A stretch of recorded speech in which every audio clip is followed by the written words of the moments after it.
RSS వాళ్ళది కానీ VHP వాళ్ళది కానీ రాష్ట్ర స్థాయి సమావేశాలు ఉంటే అట్లాగా పెట్టేవాళ్ళు. వీళ్ళింట్లో 4 వాళ్ళింట్లో 5 అట్లాగా. అలాంటి కాన్సెప్ట్ ఇప్పుడు ఇతను అమలు చేస్తున్నాడు ఓ సిస్టమేటిక్. ఇది మనకు ఆత్మీయత పెరుగుతుంది, కార్యకర్తకి ప్రజలకి ఆత్మీయత పెరుగుతుంది. అది ఒక మంచి కాన్సెప్ట్. మిగతా పార్టీలు కూడా ఫాలో అవ్వాల్సినటువంటి పాయింట్. అది చేస్తున్నారు అక్కడ.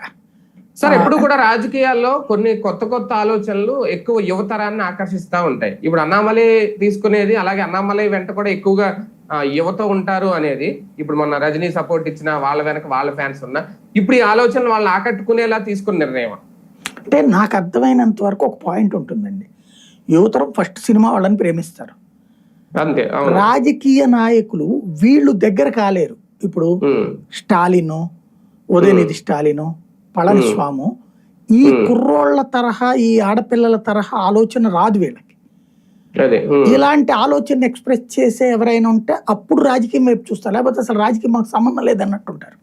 గత 3 తరాల నుంచి కూడా రాజకీయం మనకు సంబంధం లేదని ప్రజలు దూరంగా ఉన్నారు.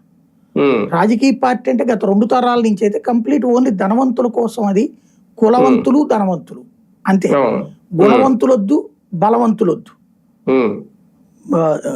ఏది రౌడీయిజం చేయగల దౌర్జన్యకారులు, అలాగే ఆర్థిక స్థిరత్వం ఉన్నటువంటి వాళ్ళు, అరాచక